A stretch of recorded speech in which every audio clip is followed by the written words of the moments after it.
In 1872, a young man set out on foot on a 500-mile journey across the state of Virginia. Success is to be measured, not so much by the position that one has reached in life, as by the obstacles which he has overcome. This quote by the great Booker T. Washington perfectly sums up his own life. He thought that it was best for African Americans to gain an industrial education and ideally translate that into land ownership, business ownership, and build up institutions of their own. Join us as we dive into the life of one of the most impactful men in not only Black history, but American history. We will discover how someone born into the horrors of slavery ended up building universities, leading economic advancements, and embodied Black power before the phrase even existed. Click those join, like, and share buttons. Now, follow us to the farmlands of Virginia.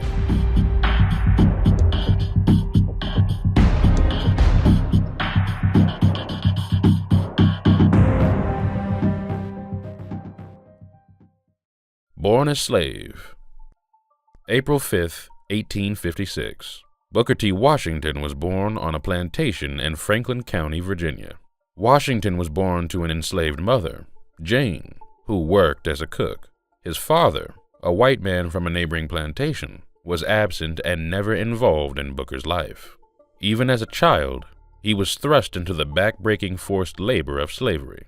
Just like all the other children on the plantation, Booker learned how to perform menial tasks like carrying water to men in the fields, feeding livestock, and carrying laundry. He worked long hours through the grueling summers, and they didn't stop in the shivering winters. In his book, Up From Slavery, Washington details the frustrations of not being educated. Like most slaves, he was denied proper education, as it was mostly forbidden to educate slaves. Many owners believed an educated slave is an uncontrollable slave. As a child, he dreamed of being able to read and write. That frustration, along with having to sleep in cramped living conditions with his mother and other siblings, would be the catalyst that sparked his relentless pursuits later in life. The Civil War ended in 1865, when Washington was about 9 years old. He would recall a great sense of joy and fear as the Emancipation Proclamation was read, signaling the end of slavery. His family, like many enslaved, had known no other life than backbreaking work and life on a plantation. They had to learn what freedom really was. After the war, the Washingtons moved to Malden, West Virginia, where his stepfather found work. And even though they were no longer enslaved, they still lived in poverty, and racism still made things difficult for Black people. To help out, young Booker worked in the salt and coal mines alongside his stepfather. However, hope came in the form of school. Even though he was still involved in backbreaking labor, he was able to attend school in West Virginia. He would get up as early as 4 a.m. to finish his work duties before attending school. Booker T. Washington's commitment to education and philosophy of self-reliance were formed during these years. From janitor to university founder. Booker T. Washington would watch white children attend schools. He would watch white children leaving schoolhouses and yearn for an opportunity to learn. When his family moved to Malden, he found what he was looking for. A Black local teacher began offering evening classes for the formerly enslaved. Washington jumped at this opportunity with the support of his mother. His mother bought him a blue-blacked speller. A blue-blacked speller was first introduced in 1783 and used to teach children how to read and spell. It was something Frederick Douglass used during his self-educating process. Washington would read his blue-backed speller as often as he could, which included during breaks at work and throughout the night. After a few years, a proper school for Black children opened up nearby. This excited young Booker, but his stepfather resisted, claiming Booker needed to continue to help provide for the family. So in order to go to school, Booker T. Washington would wake up at 4 a.m., work the mines, then head to Tinkersville School. That desire to seek out education, no matter the cost, was undeniable. While working the mines, Washington overheard two men talking about college. Well, it wasn't a college yet. The two men were talking about a place where African Americans were taught practical skills like agriculture and industrial, as well as formal education. This place was called the Hampton Normal and Agricultural Institute. Today, it's simply known as Hampton University. After hearing that conversation, at just the age of 16, Booker T. Washington set out on a 500-mile journey to Hampton, Virginia, determined to seek out more education. He arrived at the admissions office dirty and exhausted from his trek, and was almost immediately turned away. The head teacher told him if he wanted to be admitted, he must prove his worth to the institute. In order to prove it, he was handed a broom and tasked with cleaning every room. Washington cleaned every room so well and with great detail that he impressed the head teacher and was granted admission. From 1872 to 1875, he did work in the classrooms and earned his way by working as a janitor. Booker T. Washington found education heaven at the institute. Not only did he develop his reading, writing, spelling, and math skills, but he developed tools in agriculture and mechanics. The Hampton Institute was founded by General Samuel Chapman Armstrong. General Armstrong's philosophy of combining traditional education with practical skills would be something Booker would incorporate into his own evolving philosophy. General Armstrong would become a great influence and inspired Booker's ideas about education and self-reliance. When he graduated in 1875, Washington would take the lessons he learned from General Armstrong and the Hampton Institute and bring those lessons back to the black folk of Malden, West Virginia. It was here that he began teaching his ideas of self-reliance, doing for self, and the value of education to the formerly enslaved. He would carry on his teachings, working at various schools until 1881. At just the age of 25, he was offered the head principal position of a newly founded school in Tuskegee, Alabama. This school would become the Tuskegee Normal and Industrial Institute, better known as Tuskegee University. Do you love this type of content? Consider clicking that join button and becoming an exclusive member. Your support can go a long way in helping us continue to empower future generations through education. Cast down your bucket. For the next 15 years, Washington laid down the groundwork that would cement his legacy and outline the game plan he would use to share his philosophies with the nation. Under Booker T. Washington's leadership, Tuskegee became a model for other schools and played a key role in the education of not only black people in the South, but for black institutions across the country. His learn by doing philosophy at Tuskegee led students to become builders of their dreams. Literally, because Tuskegee was brand new, incoming students had to build their classrooms, dormitories, and facilities. This set the foundation of being responsible for your own development, which led to the students at Tuskegee to become some of the most productive in the country. During this time, Washington himself developed new skills to serve his school, fundraising, and networking. To help with the expansion of Tuskegee, Washington formed relationships and gained the funding of American businessmen like Andrew Carnegie and Julius Rosenwald. Their financial support proved vital, and he was able to form relationships with these men that he would later use to help build other black institutions. Fun fact: between 1882 and 1893, he went on to be married 3 times. Washington married his first wife, Fanny, and together they had a daughter, Portia. Unfortunately, Fanny died just 2 years later.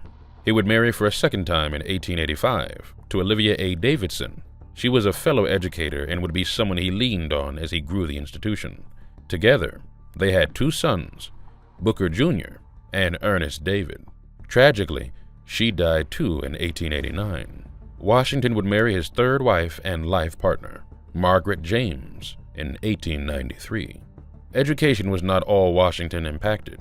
His philosophy of do for self meant economically as well, believing black should acquire vocational skills to achieve economic independence rather than pushing integration and civil rights. This was showcased in his most famous speech, the Atlanta Compromise.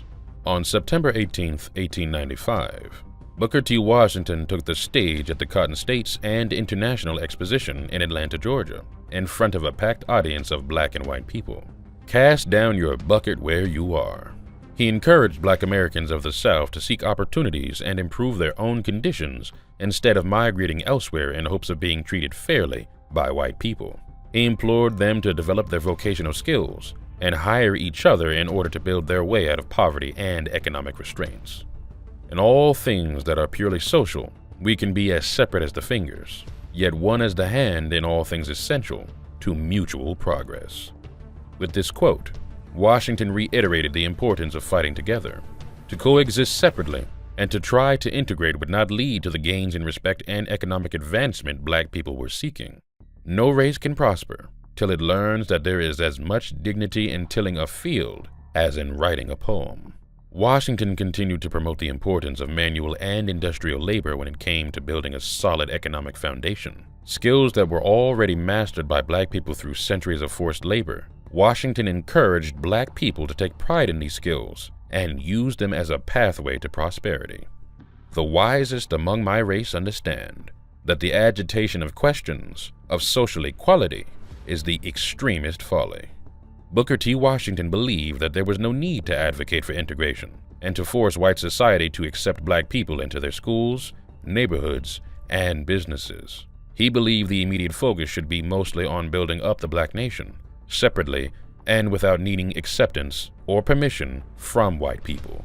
And this could only be achieved through hard work, developing their own industries and self-reliance. This method of separatism he advocated would require patience, but would prove to be beneficial as Blacks continued to gain their footing after hundreds of years of slavery. The Atlanta Compromise speech catapulted Washington in the national spotlight. It was a polarizing address that was championed by many and challenged by just as much, and would set up a long-standing battle of philosophies with another one of the nation's Black thought leaders, W.E.B. Dubois. Washington versus Dubois. Washington's speech at the convention in Atlanta garnered him both supporters and critics. He received praise from many Black Americans, eager to do whatever was necessary to gain their independence. His speech also was well received by white leaders and philanthropists like Andrew Carnegie and John D. Rockefeller, many of whom agreed that Black people's destiny laid on their shoulders and was not the burden of the mainstream society. However, W.E.B. Dubois was not one of those supporters. W.E.B. Dubois believed that the pathway to economic empowerment and racial equality was through civil rights and integration. Washington and Dubois wanted the same goal, but their philosophies stood diametrically opposed, which made sense because they themselves came from opposite ends of the Black experience. Dubois was born a free man in the North. Washington was born enslaved in the South. Dubois grew up in a predominantly white town, with some of them as neighbors and classmates. Going to school was normal. Washington grew up only knowing white folk as enslavers and overseers. He didn't see a formal classroom until he was a teenager. Dubois became the first Black person to earn a PhD from Harvard and became an advocate for higher education and professional development. Washington and his students had to literally build Tuskegee University, which reinforced his philosophy of vocational training for economic advancement. Booker T. Washington believed it was up to Black folks to self-educate and build up their own community without the help of white people. But Dubois believed that it was up to white people to allow Blacks to integrate their institutions, and that Black people needed to fight for their civil rights through gaining political power. These two warring philosophies sent waves through the Black men and women of America. Even though they never publicly debated, they sent various indirect shots at each other through their writings, speeches, and influences through leadership. The do-for-self and fight-for-civil rights ideologies of these two great men still echoed through the civil rights movement and was reincarnated through Malcolm X's by-any-means-necessary approach versus Dr. King's fight-for-equality through non-violence approach. But what they would both agree on, which should never be lost, is that Dubois and Washington were always fighting for a way to bring Black people out of economic slavery. Impact and beyond. Booker T. Washington continued to advocate for the economic advancement and continuing education of Black people in America. Through his leadership at the Tuskegee Institute, he educated and helped provide vocational training for generations of Black people that led to the rise of Black communities in the South. He continued to focus directly on Black-owned businesses through different initiatives, including investing in the creation of the National Negro Business League. The National Negro Business League directly affected economic empowerment, including becoming the driving force behind the expansion of the Black middle class, and was touted as a catalyst for the development of what would become Black Wall Street in Tulsa, Oklahoma. Beyond his impact in education and economics, Washington also served as a key political advisor to other African Americans and U.S. presidents. Booker T. Washington had a unique and influential relationship with several U.S. presidents during his lifetime. His ability to navigate political circles, especially during the era of segregation and Jim Crow laws, made him one of the most powerful black figures in American history. Washington's relationship with President Theodore Roosevelt was perhaps the most famous. In 1901, shortly after Roosevelt became president, he invited Washington to dine with him at the White House, making Washington the first African American to receive such an invitation. This event was highly controversial and sparked outrage in the South, as many whites saw the dinner as an affront to segregationist values. Washington became an unofficial advisor to Roosevelt on racial matters. Roosevelt frequently sought Washington's counsel on issues concerning the black community and political appointments involving African Americans. Washington helped secure federal positions for black Americans in the South and beyond, using his political influence to ensure their appointment to civil service jobs. His political ties continued through President Howard Taft, President William McKinley, and President Woodrow Wilson. While Booker T. Washington's relationships with U.S. presidents brought benefits to African Americans, they also drew criticism. Many black leaders, particularly Dubois, felt that Washington was too willing to compromise on issues like segregation and voting rights. They argued that his close relationships with white political leaders came at the cost of advocating for full civil rights for African Americans. But Booker T. Washington believed in the delaying of civil rights and instead continued to advocate for initiatives that led to self-sufficiency and independence, and was willing to gain allies to forward those ideals, no matter their race. The challenges that black people faced during Washington's time are not the same. However, they are still faced with questions of how to move forward, continue to integrate through civil rights in the form of DEI critical race theory and affirmative action. Or do we adopt the ways of Booker T. Washington and continue to move forward with self-education, building your own industries, and hiring each other without focusing on what someone else can give us? In the spirit of Mr. Washington, it is our belief to continue to fight in whatever way you deem the best. But whatever you do it with all your might. W.E.B. Du Bois is the most important African-American intellectual and civil rights activist in American history. The cost of liberty is less than the price of repression. This quote from W.E.B. Du Bois perfectly sums up his views on how black people could rise after hundreds of years of enslavement. Du Bois, one of the most extraordinary intellectuals that the United States has ever produced. Join us as we discover how one of the original leaders in the fight for civil rights came to be. We will dive into how Du Bois' upbringing led him to become one of the most brilliant minds of his time, and how his battle with Booker T. Washington shaped Black America till this very day. As always, if you love Black history, make sure you like, share, and subscribe. Born Free. February 23, 1868, W.E.B. Du Bois was born in Great Barrington, Massachusetts. His family situation was rare for African Americans of that time. Unlike many Black Americans in the late 19th century who were born into slavery or its immediate aftermath, his family had been free for several generations. His mother, Maria Sylvina Burkhart, was a member of one of the long-standing Black families of Great Barrington. His father, Alfred Du Bois, left the family when W.E.B. was young. Great Barrington was a predominantly white town with a small Black population. Massachusetts was a free slave state even before the Emancipation Proclamation, so even though racism and prejudice existed, it was much more subtle than the overt expressions more common in the southern states. Du Bois was an excellent student at an early age, often rising to the top of his class, even though he was typically the only Black child in class. His intellect was often rewarded and encouraged by the white teachers, who saw the potential in a young Du Bois to do great things. He excelled in reading, writing, and was an effective debater.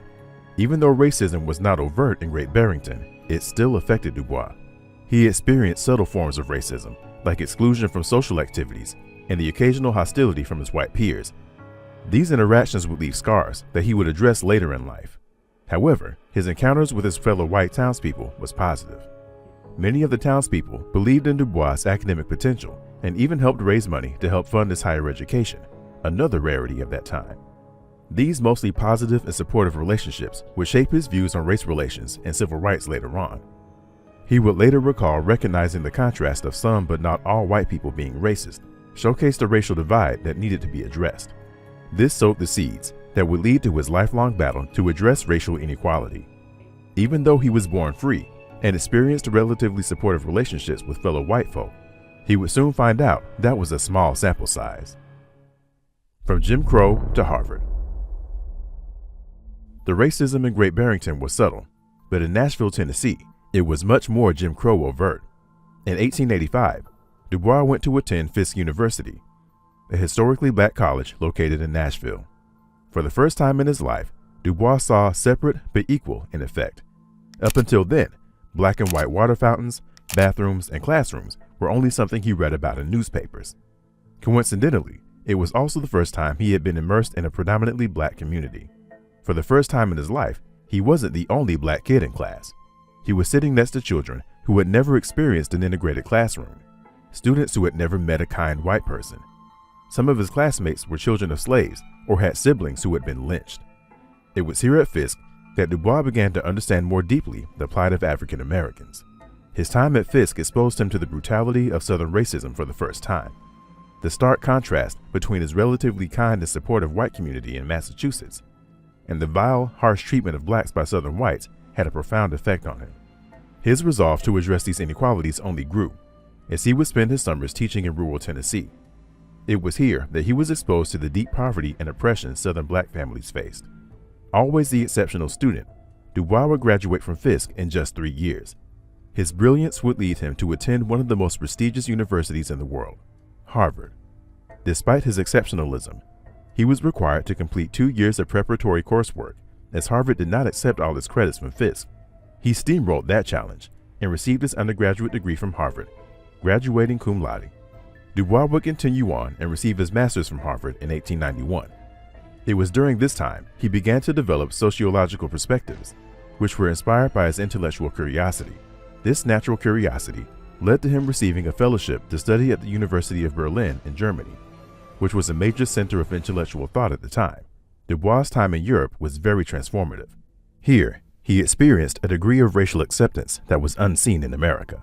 Dubois returned from his studies in Germany reinvigorated.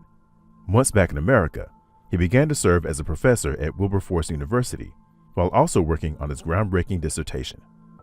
The Suppression of the African Slave Trade to the United States of America, 1638 to 1870, was Dubois' pioneering work in the field of American history and made W.E.B. Dubois the first African American to earn a Ph.D. from Harvard in 1895. These accomplishments, graduating from Fisk but experiencing Jim Crow, graduating from Harvard, expanding his outlook on race by studying in Germany, being a professor at another HBCU at Wilberforce, then gaining his Ph.D. from Harvard, created a double consciousness.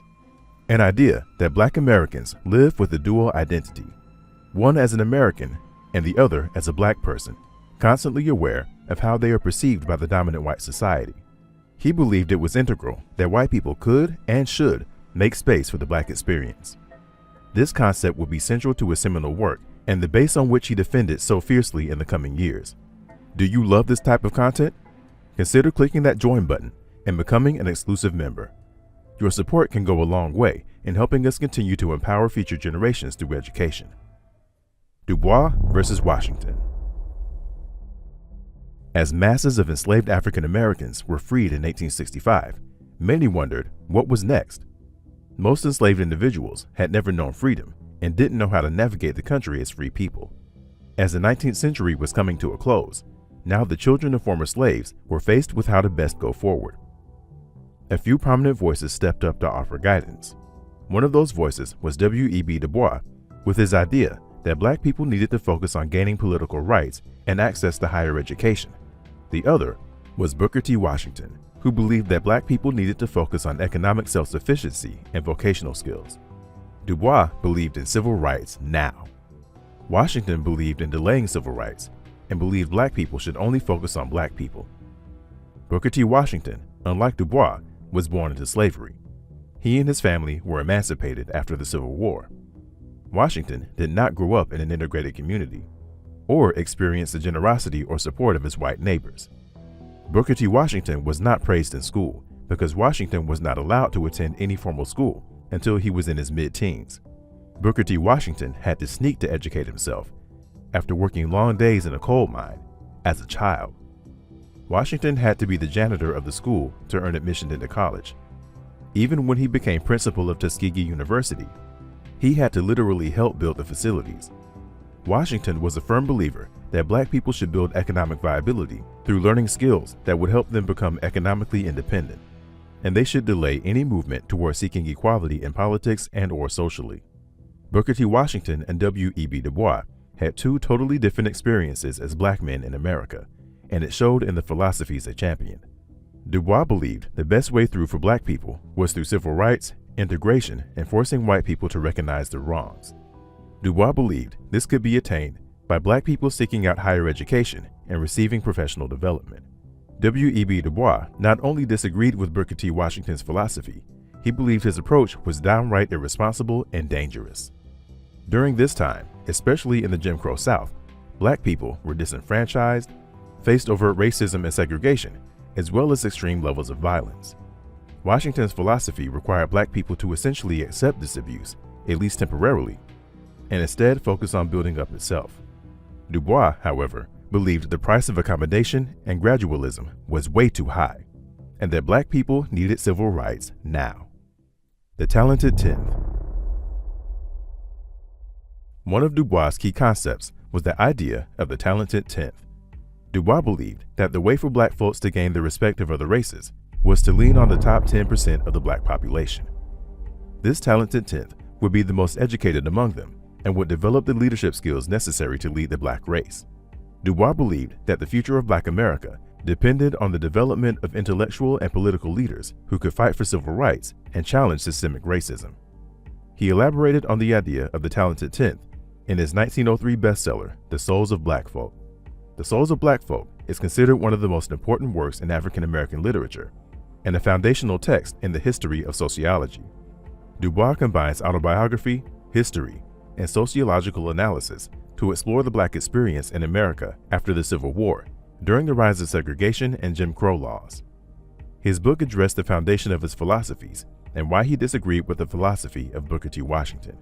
The Souls of Black Folk explores several different concepts, including the concept of double consciousness. Dubois describes it as the internal conflict experienced by African Americans who are forced to see themselves through the eyes of a racist society. The burden of being American and being Black creates a conflict within Black Americans. He describes it as, "It is a peculiar sensation, this double consciousness, this sense of always looking at oneself through the eyes of others, of measuring one's soul by the tape of a world that looks on in amused contempt and pity." One of the key essays of the book directly addresses Booker T. Washington and his accommodationist approach to racial progress. Dubois argues that Washington's focus on vocational training and economic self-sufficiency in the face of literally being lynched and barred from societal participation was ill-advised. He believed asking Black Americans to stop fighting for equality and civil rights in order to get ahead economically was dangerous. Dubois lays out his approach with the talented tenth. He was a strong advocate for education. Dubois stresses the importance of higher education and believed that it was a key component to Black Americans taking their rightful place in society. Dubois believed Black Americans needed professional job training and to develop their intellectual skills to achieve true equality. And from that, Dubois believed the top 10% of Black intellectuals would lead the way in advocating for the rights of the entire Black population. The Souls of Black Folk had an immediate and profound impact on the intellectual and political landscape of America. It challenged the dominant narrative of accommodation and gradualism proposed by Washington and inspired generations of Black intellectuals, activists, and leaders. The book also had a significant influence on the development of Pan-Africanism and the Civil Rights era that would come 60 years after the book's publishing. Legacy. The opposing philosophies of Washington and Dubois would continue. Their rivalry would go on to become a huge part of Dubois' legacy. Large sects of Black Americans became disenchanted with Washington's idea of just accepting disenfranchisement and segregation. This led to Dubois becoming more politically active and people championing his feelings of equality now. This led to Dubois founding the Niagara Movement in 1905. The Niagara Movement directly called for full civil rights, political representation, and an end to racial discrimination. The Niagara Movement directly led to the founding of the National Association for Advancement of Colored People, aka the NAACP, in 1909. The NAACP became a major force in the fight for civil rights, advocating for legal challenges to segregation and disenfranchisement, and Dubois served as the original chairman. Dubois continued to evolve in his beliefs. He continued to grow frustrated with America's racial policies, which led him to becoming more radical in his thinking. He eventually shifted toward socialism and became more critical of capitalism, which he believed perpetuated racial and economic inequality. In 1961, Dubois renounced his U.S. citizenship. He would go on to spend his final years in Ghana. He passed away on August 27, 1963. Dubois passed just a day before the historic March on Washington, a march and a movement he undoubtedly influenced. Did Booker T. Washington really call for accepting segregation? In a way, Booker T is saying we have to remember that our well-being relies on the goodwill of white people. And the best way to ensure our future is to make ourselves useful to white people rather than agitating for a partnership they clearly are not ready to give to us. In his groundbreaking Atlanta Compromise speech, he laid out a controversial path for Black progress in America, one that would spark debate for generations. Let's explore and break down why this speech and Washington's philosophy continues to encourage debates and fuel movements more than 100 years after it was given. If you love Black history, make sure you subscribe, like, and share. The year was 1895. The United States of America was only 30 years into the Emancipation Proclamation that led to the freeing of Black slaves. Black families were free, but were struggling to find an identity as they grappled with centuries of being deprived of self-fulfillment and any pursuit of building an economic or educational base. Now, standing in front of a packed audience was a former slave who offered a solution. Booker T. Washington spoke at the Cotton States and International Exposition in Atlanta, Georgia, not as an oppressed man, but as a man with a vision for his people to be as free as he was. Cast down your bucket where you are. After the emancipation of slaves, many Black Americans decided to leave the South where they once, even if unwillingly, called home. However, Booker T. Washington believed that was a mistake. Cast down your bucket where you are might be the most memorable quote from this historic speech. He himself was born enslaved on a plantation in Virginia and knew firsthand the horrors and oppressive nature of the South, even post-Civil War. However, he urged Black people to not abandon the lands they once tilled. Washington urged the audience made up of Black and white citizens to develop vocational training and economic self-reliance. Blacks should sharpen their skills and work with each other, and he urged white farmers in attendance to pay fair wages to local Black farmhands, for it was more beneficial than relying on foreign immigrants who were less skilled than a workforce that developed their skills through centuries of forced labor. In all things that are purely social, we can be as separate as the fingers, yet one as the hand in all things essential to mutual progress. As a child, Booker T. Washington grew up working in coal and salt mines after being emancipated. He worked the mines with other poor working-class Black and white men, which included his stepfather. At this time, the only thing essential was helping provide income for his family. There were no plans for social activities like church, sports, or even school, even though he saw white kids enjoying those things. He himself would take on the challenge of pursuing his own education, but that was only after handling the family's goal of keeping a roof over their heads. So when he said, "In all things that are purely social, we can be as separate as the fingers, yet one as the hand, in all things essential to mutual progress," he was speaking from a place of living this sacrifice of self in the face of a unified front. This line epitomizes Washington's accommodationist stance, suggesting that Black and white Americans could coexist separately in social matters while still working together economically. Washington wasn't advocating for whites to allow Blacks into their schools or let them dine in their establishments, but he believed that both races wanted upward economic mobility. He believed that by allowing African Americans the ability to demonstrate their skills and economic value, it would benefit both races and everyone could go home to their own communities. Washington also believed this notion to be true within the Black community. He believed the pursuit of civil rights and integration was not as beneficial as developing skills, building our businesses, and hiring ourselves. He believed this was the only way to gain the respect that we were seeking from white people.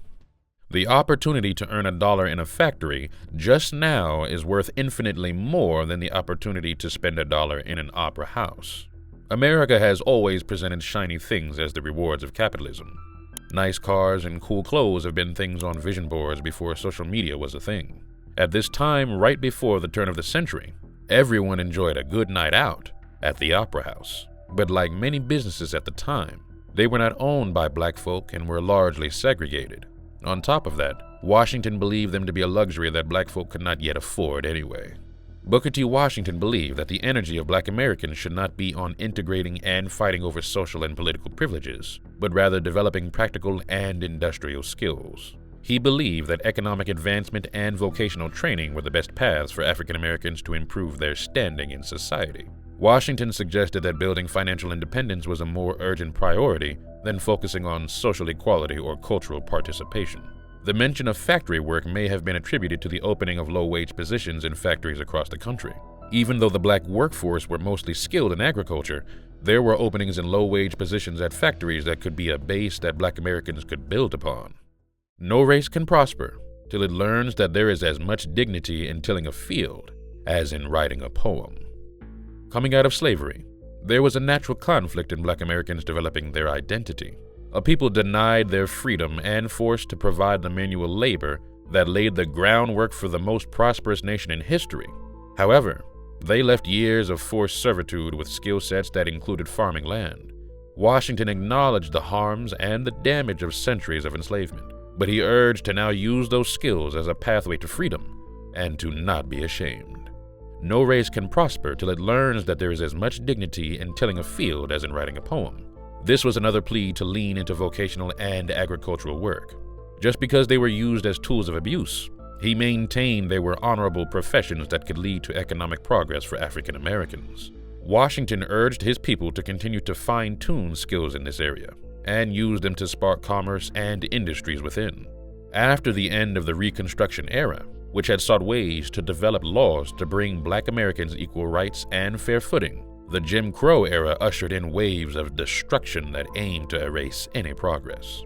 The Jim Crow laws began the separate but equal ways of the South, which left many white resources well-equipped, and those for black people the complete opposite. Those dire conditions and lack of resources led many black Americans to seek refuge in the arts. From Jim Crow, jazz and gospel music emerged. Great poets and writers emerged in these dangerous times. Black theater houses rose to tell the stories of black people away from the prying eyes of white folk. Even though Booker T. Washington urged black men and women to not be ashamed of hard work, I think he too would have appreciated a little Duke Ellington or Ella Fitzgerald from time to time. Our greatest danger is that, in the great leap from slavery to freedom, we may overlook the fact that the masses of us are to live by the productions of our hands. Booker T. Washington was denied education growing up, but he pursued it relentlessly.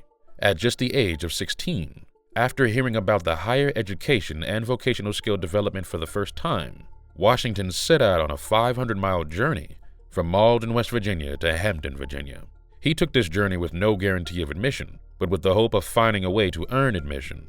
When he showed up at the Hampton Institute, he was told the only way he would be admitted was by cleaning each and every classroom. He earned an opportunity by producing with his own hands. He passed on that message to the crowd in Atlanta.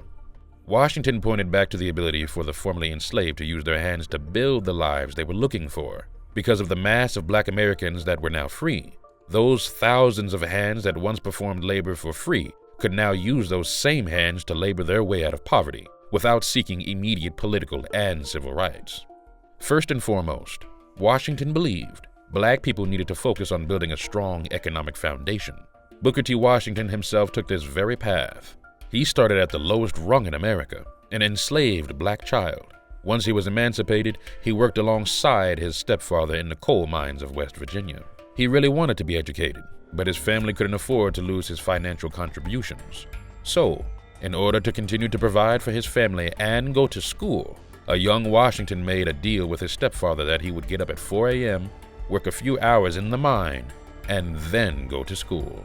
He continued this philosophy as the head principal of Tuskegee Institute, when he literally used his own hands to help build the campus facilities. Booker T. Washington saw what his hands could do and believed the hands of his people were just as capable. The wisest among my race understand that the agitation of questions of social equality is the extremest folly. Booker T. Washington believed what Marcus Garvey and Malcolm X would later believe. Begging for a seat at their table was not a smart idea. Washington argued that civil rights should eventually be pursued, but that economic independence and self-education should be first and foremost. The wisest among my race understand that the agitation of questions of social equality is the extremest folly. Washington believed aiming to change the minds of white people was a waste of energy. Begging for access into their spaces and hoping to gain their respect through legislation and politics, Washington believed was futile. He believed that black folks should instead put all their energy and efforts into community building, focusing on bettering each other through education and then hiring each other. Washington believed, to gain the approval of any other race, black people must first prove their economic value. This particular stance angered other black leaders, especially W.E.B. Dubois. Dubois was a strong advocate for integration. He believed that the advancement of black people would come through obtaining higher education and receiving professional development. Dubois believed Washington's stance of striving through segregation only empowered racist laws and would lead to prolonged oppression. Their opposing philosophies would carry on until this very day. The impact. The Atlanta Compromise would shoot Booker T. Washington into the national spotlight. His approach of self-sufficiency was a shift from the more radical approaches that demanded full equality and civil rights. Washington understood that the power to change was only in the hands of black people, no matter how unfair their circumstances were at the time. His speech was radical in itself as he alluded to the idea that black people should accept social segregation in the form of Jim Crow in exchange for economic opportunities and space for self-improvement. Washington urged his people to take the long, patient path of economic progress and vocational education to gain the respect of mainstream society and to improve their own standing. Booker T. Washington's approach garnered the support of white philanthropists like Andrew Carnegie and John D. Rockefeller. He would maintain those relationships, and they would help fund different black education and black institutions throughout the country. In the face of disenfranchisement, Washington asked his people to hold strong and fight for the opportunity to build their own, instead of asking for a piece of someone else's.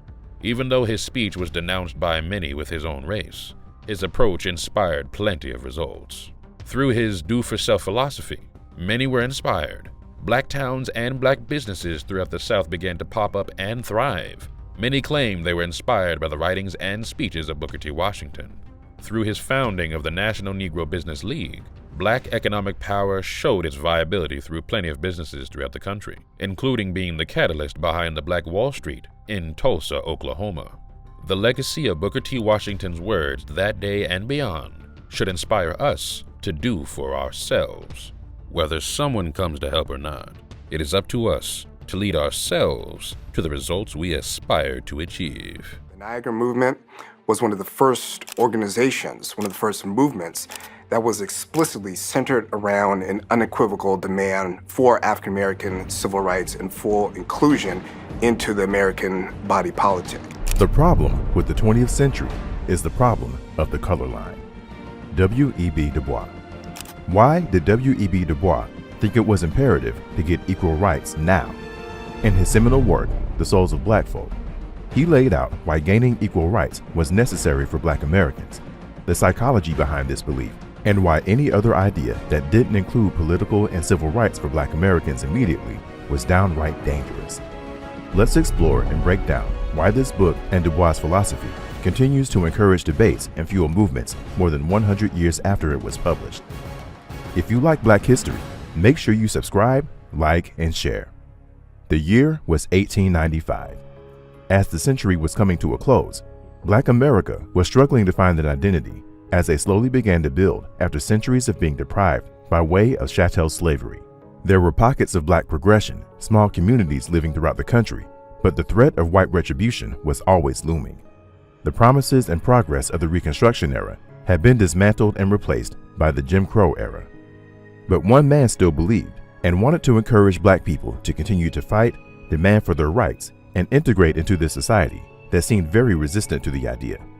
W.E.B. Dubois believes black Americans were owed civil rights, political rights, and the right to move freely throughout the country, and he believed it was beholden on the white people to relinquish their racist grips.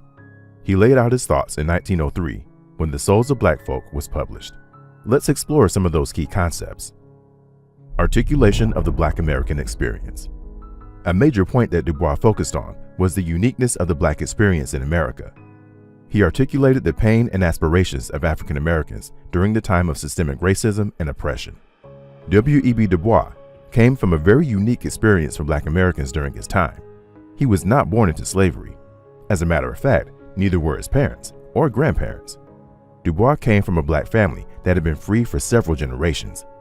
He was also raised in Massachusetts, a free state, where he never experienced overt racism or segregation.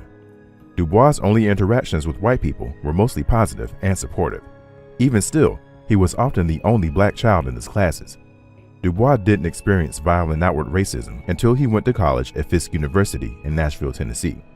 It was there for the first time that he experienced being in an all-Black classroom. It wasn't until college that he saw the segregation of Blacks and whites and the degradation and impoverished conditions that Black Americans lived in the South. His experience at Fisk was transformational. Dubois didn't grow up experiencing the harsh realities that so many Southern Black Americans experienced.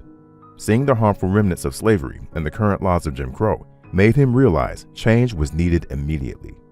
Dubois believed that there needed to be a recognition of these harmful conditions by those he believed caused them. He believed legislation and policies would need to be enacted to ensure the safety and well-being of Black Americans. He also believed that there were good and righteous white Americans and that they needed to make space for Black Americans. Dubois went to college because of the support of his white neighbors. He had spent time studying in Germany and came away with the realization that peace among races was possible. Dubois went on to become the first Black American to earn a PhD from Harvard. These opportunities were available to Black Americans. He just believed that the gatekeepers needed to stop blocking the path. The double consciousness. Dubois continued his theme of the complexities of navigating America as a Black American when he introduced the idea of double consciousness. He wrote of the internal conflict experienced by African Americans who have to navigate their identity as both Black and American in a society that devalues them.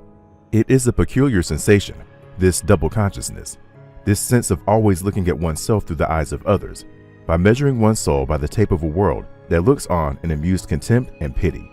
Dubois experienced this peculiar sensation. He himself was an excellent scholar, the first to get a PhD from Harvard, but was still not allowed at certain lunch counters because of his skin color. This concept can speak to Muhammad Ali famously winning a gold medal in 1960 in Rome, but was still discriminated against when he came back home to America, or the countless Blacks who fought in America's wars, only to be denied equal rights. The constant battle of being a proud American, but also treated unfairly by the same country, all because of their skin color.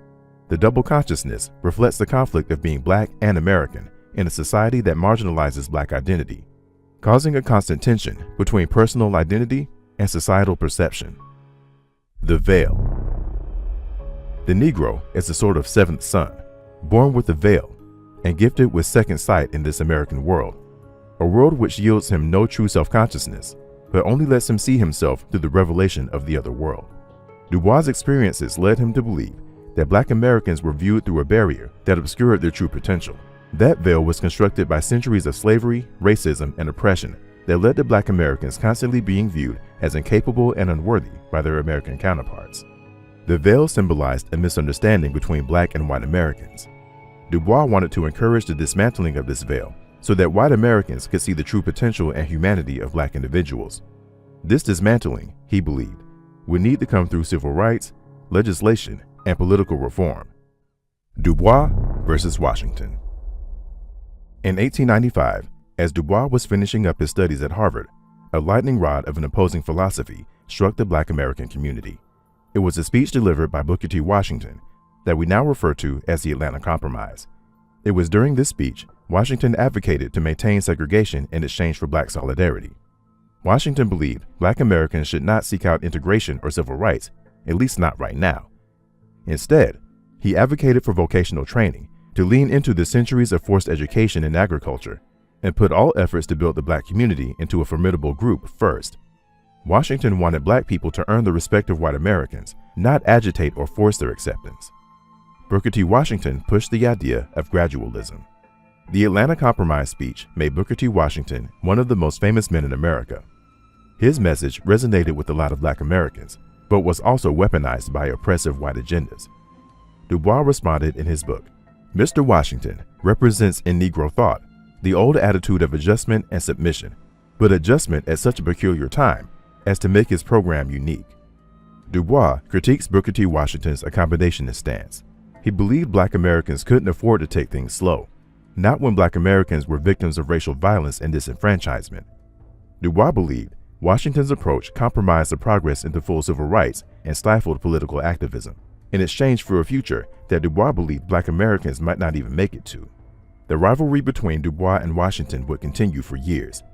They would never directly debate, but instead would address each other directly and indirectly through publishings, writings, and speeches. Their opposing philosophies would go on to define the clashing views within the civil rights movement. Malcolm X advocated for black folk to save themselves by any means necessary, a disciple of Booker T. Washington. Martin Luther King Jr., an advocate for integration and civil rights, a student of Dubois. The talented 10th. The Negro race, like all races, is going to be saved by its exceptional men. Dubois advocated for the development of a talented 10th, the top 10% of black Americans who, through higher education and leadership, would uplift the entire race. This ideology stemmed from the advancements Dubois was able to make through his exceptional intelligence. From an early age, it was Dubois' intellectual skills that granted him access. He was such an exceptional student that white neighbors put money toward Dubois' higher education. It was his supreme intelligence that took him from Fisk to becoming the first black PhD recipient at Harvard. So it was his belief that if the black community could assemble just 10% of their most exceptional minds, they would lead their people to prosperity. He argued that producing intellectual, political, and social leaders was essential for challenging systemic oppression and ensuring black Americans' advancement and empowerment. Education and work are the levers to uplift the people. Dubois believed through education, in particular liberal arts, leaders would be cultivated and prepared to lead and fight for social justice and civil rights. While he agreed vocational training had some value, he believed the only way blacks could compete in the long run was to have access to the same intellectual and educational opportunities as whites. On freedom and justice. He simply wishes to make it possible for a man to be both a Negro and an American, without being cursed and spit upon by his fellows, without having the doors of opportunity closed roughly in his face. Throughout his book, Dubois continues to reiterate the simplicity of the demands of black folk, his vision of a society that allows black men and women to exist and enjoy their citizenry and humanity in peace. He didn't think it was fair for blacks to have to choose allegiance to their race or loyalty to their country. Dubois believed there was space for both, and it could be achieved through access to higher education, political rights, and civil rights. Dubois stated, "Between me and the other world, there is ever an unasked question, unasked by some through feelings of delicacy, by others through the difficulty of rightly framing it. All, nevertheless, flutter round it. They approach me in a half-hesitant sort of way, eye me curiously or compassionately, and then, instead of saying directly, 'How does it feel to be a problem?' they say, 'I know an excellent colored man in my town.'" This powerful statement continues to explore the identity issues blacks faced and continue to face till this day. This concept reveals the psychological toll of alienation and patronizing curiosity. We've all heard it before. "You're beautiful for a black girl," or "You're not like the rest of them." These challenging landscapes create obstacles that force black Americans to remain dignified in the face of ignorance disguised as empathy. Dubois was a victim of that thinking because of his intelligence and fair skin. Legacy. These are just some of the focal points of this groundbreaking book, and we encourage you to read it and comment on your takeaways. W.E.B. Dubois' work continued after publishing The Souls of Black Folks for another 60 years. Dubois helped create multiple organizations to hammer home the philosophies he laid out. In 1905, he founded the Niagara Movement. The Niagara Movement directly called for full civil rights, political representation, and an end to racial discrimination. The Niagara Movement directly led to the founding of the National Association for the Advancement of Colored People aka the NAACP, in 1909.